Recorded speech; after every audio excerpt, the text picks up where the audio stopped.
अस्सलामुअलैकुम वरहमतुल्लाहि वबरकातुहू औज़ुबिल्लाहि मिनश्शैत्वानिर्रजीम बिस्मिल्लाहिर्रहमानिर्रहीम సూరా 40 అల్ మోమిన్ 1-25 ఆయాతులు. అల్ మోమిన్ అనగా విశ్వాసి. పరిచయం. ఈ సూర ముఖ్యంగా ఏక దైవారాధన, ప్రవక్తల పరంపర, మరణించిన తర్వాత మళ్ళీ లేపబడడం గురించి నొక్కి చెప్పింది. దేవుడు అవతరింపజేస్తున్న దివ్యవాణి గురించిన ప్రస్తావనతో ఈ సూర ప్రారంభమయ్యింది. అల్లాహ్ను తప్పులను క్షమించే క్షమాశీలిగా అభివర్ణించింది. ఆయన పశ్చాత్తాపాన్ని స్వీకరిస్తాడు, కఠినంగా శిక్షిస్తాడు, అపార దయామయుడు. ఆయన తప్ప మరో దైవం లేడు. కేవలం అవిశ్వాసులు మాత్రమే దేవుని చిహ్నాల గురించి అభ్యంతరాలు వ్యక్తం చేస్తారు. వారు స్పష్టంగా కనపడుతున్న ఈ చిహ్నాలను వ్యతిరేకించాలని నిర్ణయించుకున్నారు. దేవుని చిహ్నాలు మనలను అల్లుకొని ఉన్నాయి. ఇవి అన్నీ దేవుని ఏకత్వాన్ని చాటి చెబుతున్నాయి. ఆయన శక్తి సామర్థ్యాలను ప్రకటిస్తున్నాయి. గత కాలానికి చెందిన జాతులు కూడా సత్యాన్ని తిరస్కరించాయి. దేవుని చిహ్నాలకు వ్యతిరేకంగా వాదించాయి. ఈ సూరాలో అనేక మంది గత కాలాలకు చెందిన ప్రవక్తలను గురించి ప్రస్తావించడం జరిగింది. వారి ప్రజలు ఆయా ప్రవక్తలను తిరస్కరించారు, ఎగతాళి చేశారు, వారికి వ్యతిరేకంగా కుట్రలు పన్నారు, వారిని మంత్రగాళ్లుగా పిలిచారు, వారితో పిడివాదాలకు దిగారు, సత్యాన్ని తిరస్కరించడానికి అబద్ధపు వాదనలు చేశారు. నూహు అలైహిస్సలాం, హూద్ అలైహిస్సలాం, యూసుఫ్ అలైహిస్సలాం, సాలిహ్ అలైహిస్సలాంల గురించి ఈ సూరాలో క్లుప్తంగా ప్రస్తావించడం జరిగింది. మూసా అలైహిస్సలాం గురించి వివరంగా ప్రస్తావన వచ్చింది. ఫిరౌన్కు వ్యతిరేకంగా మూసా అలైహిస్సలాం పోరాటం గురించి వివరించింది. ఫిరౌన్ మూసా అలైహిస్సలాం సందేశాన్ని వ్యతిరేకించాడు. ఆయన్ను చంపడానికి కుట్రలు పన్నాడు. అహంకారంతో ఫిరౌన్ మూసా అలైహిస్సలాంను ఎగతాళి చేయడానికి తన దర్బారులో ఉన్న హామాన్తో ఒక పెద్ద స్తూపం నిర్మించమని చెప్పాడు. ఆ స్తూపాన్నెక్కి మూసా చెప్పే దేవుడిని చూసొస్తానని అపహాస్యం చేశాడు. దేవుని ఔన్నత్యాన్ని కొనియాడే దైవదూతల గురించి ఈ సూరాలో ప్రస్తావించబడింది. దైవదూతలు అల్లాహ్ను స్మరిస్తూ, స్తుతిస్తూ విశ్వాసుల కోసం క్షమాభిక్షను అర్థిస్తూ ఉంటారు. నరకాగ్ని బాధ నుంచి విశ్వాసులను కాపాడమని, వారికి స్వర్గవనాలు ప్రసాదించమని, వారిని వారి తప్పుల నుంచి రక్షించమని దైవదూతలు దేవుణ్ణి ప్రార్థిస్తుంటారు. ఆయత్ నంబర్ 1 and 2. హామీం. ఈ గ్రంథావతరణ అల్లాహ్ తరపున జరిగింది. ఆయన మహాశక్తిమంతుడు, సర్వం తెలిసినవాడు. ఈ సూరానే గాఫిర్ సూరాగా, తౌల్ సూరాగా కూడా వ్యవహరిస్తారు. అంటే ఇది అల్లాహ్ తరపున పంపబడిన గ్రంథం అన్న విషయంలో సందేహానికి ఆస్కారమే లేదు. ఆయన గొప్ప శక్తిశాలి, అన్నింటిపై అదుపు కలిగి ఉన్నవాడు. ఆయన సమక్షంలో ఆయన అనుజ్ఞ లేకుండా ఎవరూ ఏమీ చేయలేరు. ఆయన మహాజ్ఞాని, అన్నీ తెలిసినవాడు. లోకంలోని ఏ చిన్న వస్తువు కూడా ఆయన నుండి దాగిలేదు. అది ఎన్ని పొరలలో చుట్టబడి ఉన్నా సరే దాన్ని ఆయన గమనిస్తూనే ఉన్నాడు. ఆయన సూక్ష్మగ్రాహి. ఆయత్ నంబర్ 3. పాపాలను క్షమించేవాడు, పశ్చాత్తాపాన్ని ఆమోదించేవాడు, కఠినంగా శిక్షించేవాడు, అనంతంగా అనుగ్రహించేవాడు. ఆయన తప్ప వేరే ఆరాధ్య దైవం లేడు. ఆయన వద్దకే మరలిపోవలసి ఉన్నది. ఆయన గతంలో దాసుల వల్ల జరిగిన పాపాలను మన్నించేవాడు, భవిష్యత్తులో జరిగే పొరపాట్లపై దాసుల పశ్చాత్తాపాన్ని ఆమోదించేవాడు, లేదా తన నేస్తాల పాలిట క్షమాశీలి. తనను తిరస్కరించేవారు గనక పశ్చాత్తాపం చెందితే వారి పశ్చాత్తాపాన్ని దయతో స్వీకరించేవాడు అని అర్థం.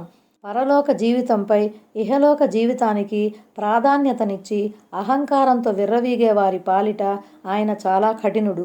నేను క్షమించేవాణ్ణి, కనికరించేవాణ్ణి, మరి నా శిక్ష కూడా వ్యధాభరితమైనది అని ఓ ప్రవక్త నా దాసులకు తెలియపరచు. అల్-హిజ్ర్ 49:50 అన్న సూక్తులు కూడా గమనించదగినవి. దివ్య ఖురాన్లో చాలా చోట్ల ఒకే సమయంలో దేవుని ఈ 2 గుణాలు వివరించబడ్డాయి. మానవుడు ఒకవైపు దేవుని శిక్షకు భయపడుతూ, మరోవైపు ఆయన కారుణ్యం పట్ల ఆశ పెట్టుకుని ఉండాలన్నదే ఇందలి మర్మం. ఎందుకంటే పొద్దుస్తమానం భయపెడుతూ ఉంటే మానవుడు దైవ కారుణ్యం పట్ల, క్షమాభిక్ష పట్ల నిరాశ చెందుతాడు. మరి అహోరాత్రులు అభయం ఇస్తూనే ఉంటే అతను విచ్చలవిడిగా పాపాలు చేస్తూ పోతాడు. తౌల్ అంటే కలిమి అని అసలు అర్థం. అంటే ఆయన అపారంగా కలిమిని ప్రసాదిస్తాడు. కొందరు దీన్ని అనుగ్రహం అన్న అర్థంలో తీసుకున్నారు. అంటే ఆయన తన దాసులను అనుగ్రహించేవాడన్నమాట. ఆయత్ నంబర్ 4. సత్య తిరస్కారులు మాత్రమే అల్లాహ్ వాక్యాల విషయంలో వాదులాడుతారు. కాబట్టి పట్టణ ప్రాంతాలలో వారి స్వైర విహారం నిన్ను మోసపుచ్చకూడదు సుమా. ఇక్కడ వాదులాడటం అంటే అధర్మంగా వితండ వాదన చేయటం అని అర్థం. సత్యాన్ని ఓడించి అసత్యాన్ని చాటే ఉద్దేశంతో చేసే ఈ వాదులాట ఖండించదగినది. సత్యధర్మ ఉన్నతి కోసం, అపార్థాల తొలగింపు కోసం వాదిస్తే తప్పులేదు. పైగా ఇలాంటి వాదన స్వాగతించదగినది, ప్రశంసించదగినది. ఇలాంటి సంవాదనల కోసం సిద్ధంగా ఉండాలని తాకీదు కూడా చేయటం జరిగింది. ఉదాహరణకు మీరు వాటిని ప్రజలకు విడమర్చి చెప్పండి, మరుగుపరచకండి. ఆలి ఇమ్రాన్ 187. అల్లాహ్ అవతరింపజేసిన గ్రంథంలోని నిదర్శనాలను, ప్రమాణాలను మరుగుపరచటం ఘోరమైన నేరం. అది ఎంత పెద్ద తప్పంటే దానికి ఒడిగట్టే వారిని లోకంలోని ప్రతి వస్తువు శపిస్తుంది. అల్-బకరా సూరా 159 ఆయతు ఆధారంగా. అంటే వర్తకం నిమిత్తం ఈ అవిశ్వాసులు దేశ దేశాలలో యథేచ్ఛగా సంచరిస్తున్నారు. వివిధ పట్టణాలలో వ్యాపార లావాదేవీలు జరిపి ఇబ్బడి ముబ్బడిగా లాభాలను ఆర్జిస్తున్నారు. అంత మాత్రాన మేము వారిని విడిచిపెట్టేస్తామని అనుకోరాదు. వారికి కొంత గడువు ఇచ్చిన సంగతి వాస్తవమే. అయితే వారు తమ తిరస్కార వైఖరి మూలంగా అనతి కాలంలోనే దేవుని ఉచ్చులో చిక్కుబడిపోతారు. ఆయత్ నంబర్ 5. వీరికి పూర్వం నూహ్ జాతివారు, వారి తరువాత వచ్చిన వర్గాల వారు కూడా ధిక్కార వైఖరికి ఒడిగట్టారు. ప్రతి సముదాయం వారు తమ ప్రవక్తను పట్టుకోజూశారు. అసత్యంతో సత్యాన్ని దెబ్బతీసేందుకు పిడివాదనలు చేశారు. అందుకే నేను వాళ్లను పట్టుకున్నాను. మరి నా తరపున ఎలా దెబ్బపడిందో చూడు. అంటే ప్రవక్తను కారాగారంలో వేయాలనో లేక చంపేయాలనో వారు పథకం వేసేవారు. అంటే వారు తమ ప్రవక్తలతో అర్థం పర్థం లేకుండా వాదులాడేవారు. సత్యధర్మంలో ఏదో వంక పెట్టి దాన్ని అపఖ్యాతి పాలు చేయాలన్నదే వారి మనసులోని ఉద్దేశం. అందుకే నేను ఈ అసత్యవాదులపై నా పట్టు బిగించాను. మరి నా పట్టు వారిపై ఎలా బిగుసుకుందో, వారెలా నామరూపాలు లేకుండా పోయారో చూడండి. ఆయత్ నంబర్ 6. ఈ విధంగా సత్య తిరస్కారులు నరకవాసులవుతారన్న నీ ప్రభువు వాక్కు నిజమని రుజువయింది. వెనుకటి జాతులను శిక్షించే విషయంలో నీ ప్రభువు వాక్కు ఎలా రూఢీ అయిందో అలాగే ఈ మక్కావాసులు గనక తమ మంకుతనాన్ని వేడకపోతే, అర్థం లేని కోతలు కోయటం విడనాడకపోతే వారు కూడా దేవునికి పట్టుబడతారు. అప్పుడు వాళ్ళని ఆదుకునేవాడెవడు ఉండడు. ఆయత్ నంబర్ 7. అర్ష్ అల్లాహ్ సింహాసనంను మోసేవారు, దాని చుట్టూ ఉన్నవారు, దైవదూతలు స్తోత్ర సమేతంగా తమ ప్రభువు పవిత్రతను కొనియాడుతున్నారు. వారు ఆయన్ని విశ్వసిస్తున్నారు. విశ్వాసుల మన్నింపు కొరకు ప్రార్థిస్తూ వారు ఇలా అంటారు: మా ప్రభు, నీవు ప్రతి వస్తువును నీ దయానుగ్రహంతో, పరిజ్ఞానంతో ఆవరించి ఉన్నావు. కనుక పశ్చాత్తాపం చెంది నీ మార్గాన్ని అనుసరించిన వారిని నీవు క్షమించు. ఇంకా వారిని నరక శిక్ష నుంచి కూడా కాపాడు. దైవ సింహాసనాన్ని ఎత్తిపట్టుకున్న దైవదూతల గురించి ఇక్కడ ప్రస్తావించబడింది. వారు దైవ సామీప్యం పొందిన వారై ఉంటారు. అహోరాత్రులు వారు కడు వినమ్రతతో దైవ కీర్తన చేస్తూ దేవుని పవిత్రతను కొనియాడుతూ ఉంటారు. వారు ఒకవైపు దేవుని శక్తి సామర్థ్యాలను ప్రశంసిస్తూనే మరోవైపు దైవాన్ని విశ్వసించే సమస్త దాసుల మన్నింపు కోసం ప్రార్థిస్తూ ఉంటారు. దైవ సింహాసనాన్ని మోసే దూతల సంఖ్య 4 అని, అయితే ప్రళయ దినాన వారు 8 మంది దాకా ఉంటారని అనబడుతుంది. ఆయత్ నంబర్ 8. మా ప్రభు, నువ్వు వారికి వాగ్దానం చేసి ఉన్న శాశ్వతమైన స్వర్గవనాలలో వారికి ప్రవేశం కల్పించు. మరి వారి పితామహులలోని, సతీమణులలోని, సంతానంలోని సజ్జనులకు కూడా స్వర్గంలో స్థానం కల్పించు. నిశ్చయంగా నీవు సర్వసత్తాధికారివి, వివేక సంపన్నుడివి. వారు ఒకరినొకరు చూసుకొని సంతోషంతో పొంగిపోయేలా వారందరికీ స్వర్గంలో చోటు కల్పించు. ఆ మాటే వేరొక చోట మరో విధంగా ఇలా చెప్పబడింది: విశ్వాసుల సంతానం గనక విశ్వాసం విషయంలో వారిని అనుసరించి ఉంటే వారి సంతానాన్ని కూడా మేము వారితో కలుపుతాము. వారి కర్మలలో మేము ఎలాంటి కోత విధించము. అత్తూర్ 21. అంటే స్వర్గంలో అందరికీ సమాన స్థాయిని ప్రసాదిస్తాము. అయితే దిగువ స్థాయి వారితో సమానంగా ఉంచే నెపంతో ఉన్నత శ్రేణికి చెందిన వారిని క్రిందికి తీసుకురావటం మాత్రం జరగదు. కానీ క్రింది తరగతి వారిని మాత్రం ఉన్నత శ్రేణికి చేర్చడం జరుగుతుంది. అంటే వారి కర్మలలో ఉన్న వెలితిని కూడా మేము మా దయా దాక్షిణ్యాలతో భర్తీ చేసేస్తాము. ఆయత్ నంబర్ 9. వారిని చెడుల నుండి కూడా కాపాడు. యథార్థం ఏమిటంటే ఆనాడు నీవు చెడుల నుంచి కాపాడిన వారిపై నీవు అమితంగా దయ చూపినట్లే. గొప్ప సాఫల్యం అంటే ఇదే. చెడుల నుంచి కాపాడటం అంటే ఇక్కడ భావం వారి దుష్కర్మల దుష్పరిణామాల నుండి కాపాడటం అని. అంటే పరలోక శిక్ష నుండి కాపాడబడటం, స్వర్గంలో ప్రవేశం కల్పించటం. ఇదే అతి గొప్ప సాఫల్యం. ఎందుకంటే ఇంతకు మించిన విజయం కానీ మోక్షం కానీ మరేదీ లేదు. ఈ ఆయతులలో విశ్వాసుల కొరకు 2 గొప్ప శుభవార్తలున్నాయి. ఒకటి, వారి పరోక్షంలో వారి మన్నింపు కోసం దైవదూతలు ప్రార్థిస్తారు. ఈ విధమైన పరోక్ష ప్రార్థన ఎంతో శ్రేష్టమైనదని హదీసుల్లో సైతం చెప్పబడింది. 2, విశ్వాసుల కుటుంబీకులు స్వర్గంలో ఏకమవుతారు. అల్లాహుతాలా మనందరికీ ఈ సౌభాగ్యాన్ని ప్రసాదించుగాక. ఆయత్ నంబర్ 10. తిరస్కార వైఖరిని అవలంబించిన వారిని పిలిచి ఎలా అనబడుతుంది? మీపై మీకు ఎంత కోపం వస్తుందో అంతకంటే ఎక్కువగానే అల్లాహకు మీపై కోపం వచ్చేది. మిమ్మల్ని విశ్వాసం వైపునకు పిలిచినప్పుడు మీరేమో అవిశ్వాసానికి ఒడిగట్టేవారు. మక్తున్ అంటే తీవ్రమైన అయిష్టత, అసహ్యభావం అనే అర్థాలు వస్తాయి. అవిశ్వాసులు అగ్నికి ఆహుతై మాడిపోతున్నప్పుడు వారికి వారిపైన అసహ్యం కలుగుతుంది. అప్పుడు వారిని ఉద్దేశించి, ఒకప్పుడు ఇహలోకంలో మిమ్మల్ని విశ్వాసం వైపుకు ఆహ్వానించినప్పుడు మీరు విముఖత చూపేవారే. అప్పుడు అల్లాహ్కు మీపై ఇంతకన్నా ఎక్కువ అసహ్యమే కలిగేది. ఆ అయిష్టత మూలంగానే నేడు మీకు ఈ దురవస్థ దాపురించింది.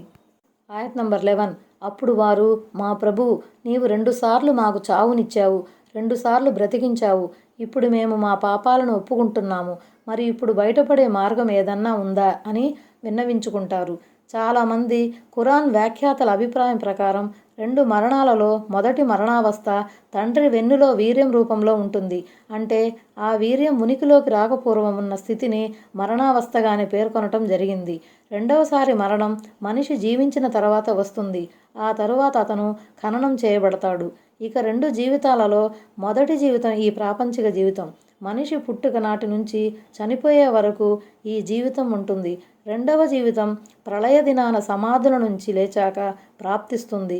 ఈ 2 జీవితాల 2 మరణాల ప్రస్తావన అల్-బకరా సూరాలో ఈ విధంగా ప్రస్తావించబడింది. యథార్థానికి ప్రాణం లేని మీకు ఆయన ప్రాణం పోశాడు. మళ్ళీ మీ ప్రాణాన్ని తీసేది కూడా ఆయనే. తిరిగి మిమ్మల్ని బ్రతికించేది కూడా ఆయనే. అల్-బకరా 28. వారు నరకాగ్నికి ఆహుతైన పిదప తమ తప్పును ఒప్పుకుంటారు. కానీ అక్కడ తప్పును ఒప్పుకుని కానీ పశ్చాత్తాపం చెందిన కానీ ప్రయోజనం ఏమీ ఉండదు. మరోసారి ప్రపంచంలోకి పంపిస్తే మంచి పనులు చేసి వస్తామని వారు ఆశగా అడుగుతారు. వారి కోరిక ఖురాన్లో చాలా చోట్ల ప్రస్తావనకు వచ్చింది. కానీ వారి కోరిక తీరదు. ఆయత్ నంబర్ 12. సమాధానంగా ఇలా అనబడుతుంది, మీకు ఈ దుర్గతి ఎందుకు పట్టిందంటే ఒక్కడైన అల్లాహ్ను గురించిన ప్రస్తావించబడినప్పుడు మీరు త్రోసిపుచ్చేవారు. మరి అదే ఆయనకి ఎవరినైనా సహవర్తుల్ని కల్పించినప్పుడు సంతోషంగా అంగీకరించేవారు. కాబట్టి ఇప్పుడు అంతిమ నిర్ణయాధికారం సర్వోన్నతుడు గొప్పవాడైన అల్లాహ్దే.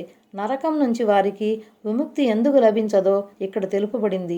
మీరు ప్రపంచంలో దేవుని ఏకత్వాన్ని కొట్టిపారేసి షిర్క్, బహుదైవారాధనను ఇష్టపడేవారు. కాబట్టి మీ షిర్కుకు పర్యవసానంగా శాశ్వతమైన నరక శిక్షను రుచి చూస్తూ ఉండండి. ఇక నుంచి మీరు నరక శిక్షను అనుభవిస్తూ ఉండాలన్న నిర్ణయం ఎవరిదో కాదు, ఒక్కడైన అల్లాహ్దే. ఆనాడు మీరు ఆయన గురించి కల్పిస్తూ ఉండే కల్లబుల్లి కబుర్లకు ఆయన అతీతుడు, సర్వోన్నతుడు, సర్వాధికుడు. ఆయత్ నంబర్ 13.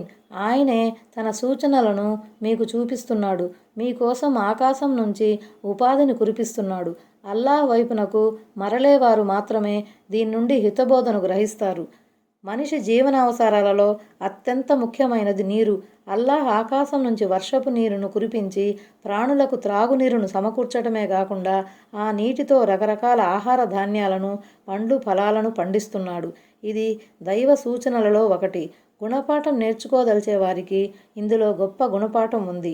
ఈ ఆయతులో 2 విషయాల్ని, సూచనలను చూపించటాన్ని, ఉపాధిని కురిపించటాన్ని, రెండింటి గురించి ఒకే ఆయతులో వివరించడం గమనార్హం. ఆయతులు, సూచనలు అల్లాహ్ శక్తి సామర్థ్యాలను బహిర్గతం చేస్తాయి. ఈ విధంగా ఆయతులు ధర్మానికి పునాదుల వంటివి. మరోవైపు ఉపాధి దేహాలకు పునాది అవుతుంది. ఇక్కడ ఈ 2 పునాదులను కలిపి చెప్పటం విశేషం. మరలేవారు అంటే దైవ విధేయత వైపుకు మరలేవారు అని భావం. ఈ సూచనల ద్వారా వారిలో దైవభీతి, పరలోక భీతి జనిస్తుంది. దాంతో వారు దైవాజ్ఞలకు కట్టుబడి జీవిస్తారు. ఆయత్ నంబర్ 14. కాబట్టి మీరు మీ ధర్మాన్ని అల్లాహ్కే ప్రత్యేకం చేసుకొని ఆయన్నే వేడుకుంటూ ఉండండి. అవిశ్వాసులకు అది ఎంతగా సహించరానిదైనా సరే. అన్నీ చక్కబెట్టేవాడు అల్లాహే అయినప్పుడు మీరు ఆ ఒక్క దైవాన్నే ప్రార్థించాలి. ఆయన ముందరే తలవంచాలి. మీ ఉపాసనలన్నింటినీ ఆయనకే ప్రత్యేకించాలి.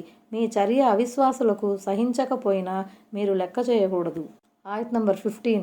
ఆయన ఉన్నత శ్రేణులు కలవాడు, అర్షుకు సింహాసనానికి అధిపతి. ఆయన తన దాసులలో తాను కోరిన వారిపై తన సందేశాన్ని, వహీని అవతరింపజేస్తాడు. సమావేశం కానున్న ఆ దినం గురించి అతడు ప్రవక్త భయపెట్టడానికి. ఈ ఆయతులో రుహూన్ అంటే దైవ సందేశం, వహీ అని అర్థం. దేవుడు తన దాసులలో ఎవరినైనా సరే ఎన్నుకొని వారికి తన సందేశాన్ని అందజేస్తాడు. దైవ సందేశాన్ని రూహ్గా అభివర్ణించడంలోని మర్మం ఏమిటంటే, ఏ విధంగానైతే రూహు, ఆత్మ లేక ప్రాణం ద్వారా మనిషి సజీవంగా, సచేతనంగా ఉంటాడో, అదేవిధంగా దైవ సందేశం, వహీ వల్ల మానవ హృదయాలలో జీవం ఉట్టిపడుతూ ఉంటుంది. అంతకు మునుపు అవి కుఫ్రు, షిర్కుల మూలంగా నిర్జీవంగా ఉండేవి. ఆయత్ నంబర్ 16. ఆ రోజున అందరూ బయలుపడతారు. అప్పుడు వారి లోగుట్టు విషయమేది అల్లాహ్ నుండి దాగి ఉండదు. ఈరోజు విశ్వ సార్వభౌమత్వం ఎవరిది? ఒక్కడైనా తిరుగులేని వాడైనా అల్లాహ్ది మాత్రమే. అంటే వారు బ్రతికి సమాధులలో నుంచి లేచి వచ్చినప్పుడు, అంటే ప్రళయ దినాన మనుషులంతా సమాధులలో నుంచి లేచి మహర్షి మైదానంలోకి వచ్చినప్పుడు అల్లాహ్ ఈ విధంగా ప్రశ్నిస్తాడు. ఆయన భూమిని గుప్పెట్లో, ఆకాశాలను తన కుడి చేతిలో చుట్టుపట్టుకొని, నేనే విశ్వ చక్రవర్తిని, భూమండలంలోని చక్రవర్తులు ఎక్కడున్నారు అని అడుగుతాడు. ఎవరూ మాట్లాడలేకపోయేసరికి అల్లాహ్ స్వయంగా ఇలా సమాధానమిస్తాడు. అల్లాహ్ ఆజ్ఞపై ఒక దైవదూత ఇలా ప్రకటిస్తాడని. దాంతో అవిశ్వాసులు, విశ్వాసులు అందరూ ముక్త కంఠంతో ఇదే సమాధానమిస్తారని మరికొందరు అభిప్రాయపడ్డారు. ఆయత్ నంబర్ 17. ఈరోజు ప్రతి ప్రాణికి అది సంపాదించిన దాని ప్రతిఫలం ఇవ్వబడుతుంది. ఈరోజు ఎవరికీ ఎలాంటి అన్యాయం జరగదు. నిశ్చయంగా అల్లాహ్ బహు శీఘ్రంగా లెక్క తేల్చేవాడు. ఎందుకంటే మానవుల మాదిరిగా ఆలోచిస్తూ ఉండవలసిన అవసరం ఆయనకు లేదు. ఆయత్ నంబర్ 18. ఓ ప్రవక్త, చాలా దగ్గరలోనే ఉన్న ఆ దినం గురించి వారిని హెచ్చరించు. అప్పుడు వారి గుండెలు గొంతుల దాకా వచ్చేస్తాయి. వారంతా గమ్మున బాధను దిగమిరింగుతూ ఉంటారు.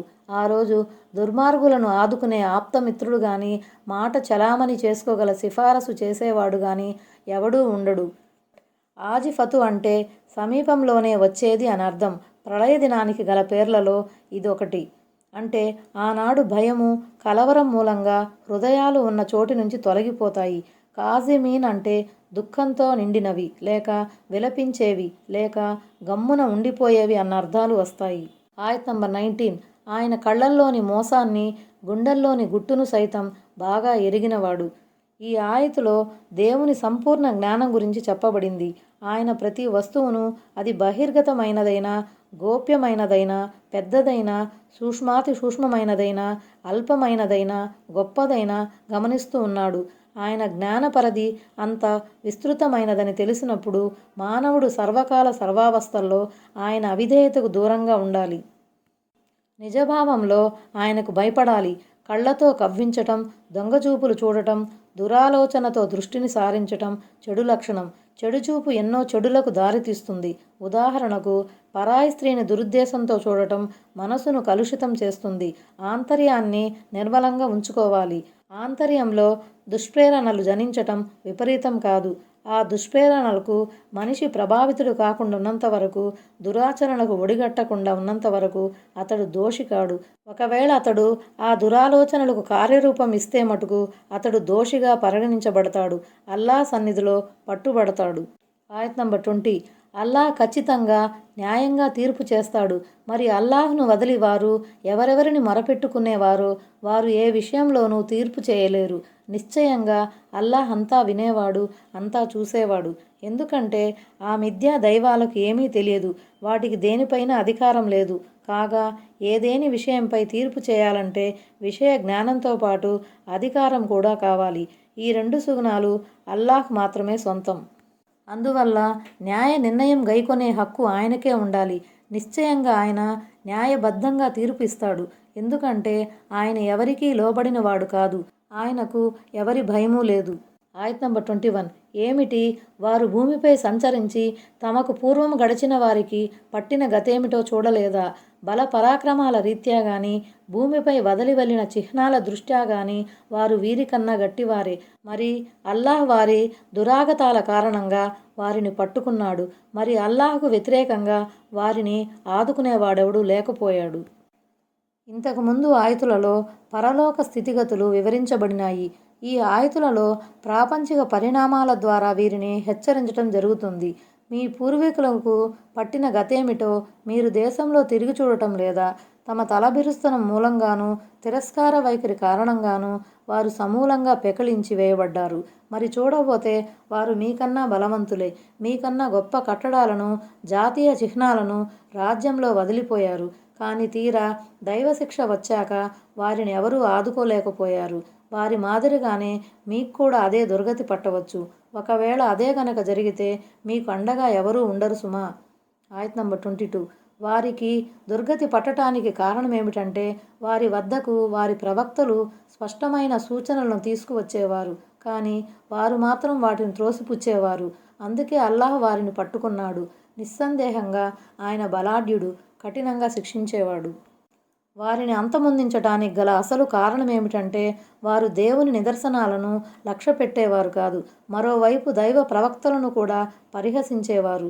ఇప్పుడు దైవ దౌత్య పరంపర ఆగిపోయినప్పటికీ విశ్వమండలంలో అసంఖ్యాకమైన దైవ సూచనలు వ్యాపించి ఉన్నాయి. అదీగాక బోధనల ద్వారా, ప్రసంగాల ద్వారా, ఇష్టాగోష్ఠుల ద్వారా సత్యధర్మ సందేశాన్ని అందజేసే పండితులున్నారు. ప్రచార ప్రసార సాధనాలున్నాయి. అందువల్ల ఈనాడైనా సరే దైవ నిదర్శనాల పట్ల విముఖత చూపి దేవుని శాసనాంగం షరియతు పట్ల అశ్రద్ధను, ఏమరుపాటును ప్రదర్శించిన వారి పరిణామం కూడా ధిక్కారులైన తమ పూర్వీకుల కంటే భిన్నంగా ఏమీ ఉండదు. ఆయత్ నంబర్ 23. మేము మూసా అలైహిస్సలాంకు మా నిదర్శనాలను, తిరుగులేని ప్రమాణాన్ని ఇచ్చి పంపాము. ఇక్కడ నిదర్శనాలు అంటే ఇంతకుముందు పేర్కొనబడిన 9 నిదర్శనాలు కావచ్చు, లేదా చేతికర్ర పాముగా మారటం, చంకలో పెట్టిన చేయి దగదగా మెరిసిపోవటం కూడా కావచ్చు. తిరుగులేని ప్రమాణం అంటే మూసా చూపించిన నిదర్శనాలకు అవిశ్వాసుల వద్ద సరైన సమాధానం లేకపోవటం అన్నమాట. కాకపోతే వారు నిస్సిగ్గుగా డొంకు తిరుగుడు మాటలు చెప్పి తమ జాతి ప్రజలను ప్రక్కదారి పట్టించే ప్రయత్నం చేశారు. ఆయత్ నంబర్ 24. ఫిరౌను, హామాను, ఖారూను వద్దకు పంపాము. కానీ వారేమో ఇతను మాంత్రికుడు, అబద్ధాల కోరి అని అన్నారు. ఫిరౌన్ ఈజిప్టు రాజ్యంలో ఇతను మాంత్రికుడు, అబద్ధాల కోరు అని అన్నారు. ఫిరౌన్ ఈజిప్టు రాజ్యంలో కిప్తీల పరిపాలకునిగా ఉండేవాడు. పరమ దుర్మార్గుడు, కఠినాత్ముడు. తన నిరంకుశ చర్యలతో అమాయక జనుల నోళ్లు మూయించి తనే అందరికి సిసలైన ప్రభువునని ప్రకటించుకున్నాడు. దైవ ప్రవక్త హజరత్ మూసా అలైహిస్సలాం జాతివారైన ఇజ్రాయిలీయులను వాడు బానిసలుగా చేసుకున్నాడు. వారిని శతవిధాలుగా వేధించేవాడు. వాడి ఏలుబడిలో ఇజ్రాయిలీయులు పడిన కష్టాలను గురించి దివ్య ఖురాన్ అనేక చోట్ల వివరించింది. హామాను కూడా దుర్మార్గుడే. వాడు ఫిరౌన్ చక్రవర్తికి ప్రధాన సలహాదారుగా ఉండేవాడు. ఖారూన్ ఆ కాలంలో అతి పెద్ద శ్రీమంతుడు. వారంతా పూర్వీకుల మాదిరిగానే హజరత్ మూసా అలైహిస్సలాంను ధిక్కరించారు. ధిక్కరించటమే కాదు, అతన్ని ఒక తాంత్రికునిగా, అబద్ధాగ్రేసనుడిగా చిత్రీకరించి ప్రజా బాహుళ్యంలో అతనికి చోటు లేకుండా చేయాలని పన్నాగాలు పన్నారు. ఈ విషయమే దివ్య ఖురాన్లో వేరొక చోట ఇలా చెప్పబడింది. ఇంతకుముందు గతించిన వారి విషయంలో కూడా ఇలాగే జరిగింది. వారి వద్దకు ఏ ప్రవక్త వచ్చినా ఇతను మాంత్రికుడైనా అయి ఉండాలి, లేదంటే పిచ్చివాడైనా అయి ఉండాలి అని ఎద్దేవా చేసేవారు. ఏమిటి ఈ విషయం గురించి వారు వండొకరికి తాకీదు చేసుకుంటూ పోయారా? కాదు, అసలు వారంతా హద్దు మీరినవారు. అజ్జారియాత్ 52-53. ఆయత్ నంబర్ 25. మరి అతను మూసా వారి వద్దకు మా తరపు నుంచి సత్యాన్ని తీసుకుని వచ్చినప్పుడు అతని పంచన చేరి విశ్వసించిన వారి కొడుకులను చంపేయండి, వారి ఆడవాళ్లను మాత్రం బ్రతకనివ్వండి అని వారు పలికారు. కానీ అవిశ్వాసుల ఎత్తుగడలన్నీ భ్రష్టమైనవి. ఫిరౌన్ చాలా కాలంగా ఈ అమానుషానికి పాల్పడేవాడు. ఎందుకంటే తన రాజ్యంలో పుట్టబోయే ఒక మగపిల్లవాడు అతని రాజ్యాధికారానికి ముప్పుగా మారనున్నాడని జ్యోతిష్యులు అతన్ని హెచ్చరించి ఉన్నారు. ఇప్పుడు మూసా అలైహిస్సలాం నిజదైవం వైపుకు ఆహ్వానించడంతో రెచ్చిపోయి ఆ కిరాతక శాసనాన్ని మరోసారి అమలుపరిచాడు. ఈ చట్టం ద్వారా ఇజ్రాయెల్ సంతతిలోని మగ సంతతిని సమూలంగా తుడిచిపెట్టాలన్నది అతని ఎత్తుగడ. దాంతోపాటు ఇజ్రాయిలీలు మూసాను అసహ్యించుకొని ప్రజా జీవితాల నుంచి మూసాని వెలివేయాలి. నిరంతరం కష్టాలు వచ్చి పడితే మూసాను అతని జాతివారే చీత్కరించుకుంటారు. ఆ మాటే వారు ఒకసారి అన్నారు కూడా. ఓ మూసా, నీవు రాకపూర్వం కూడా మేము వేధించబడేవారం. నీవు వచ్చిన తర్వాత కూడా మా పరిస్థితి అలాగే ఉంది. అల్-అరాఫ్ 129. కానీ ఫిరౌన్ పాచికలేవీ పారలేదు. బనీ ఇజ్రాయెల్ను దారుణంగా అణిచివేయాలని, తన అధికారాన్ని తిరుగులేనిదిగా నిరూపించుకోవాలని వాడు తలపోశాడు. కానీ వాడి ఆశ అడియాసే అయ్యింది. పైగా అల్లాహ్ ఫిరౌన్ జనులను సముద్రంలో ముంచేసి ఇజ్రాయెల్ సంతతిని శుభప్రదమైన భూభాగానికి వారసులుగా చేశాడు. అస్సలాము అలైకుం వరహ్మతుల్లాహి వబరకాతుహు.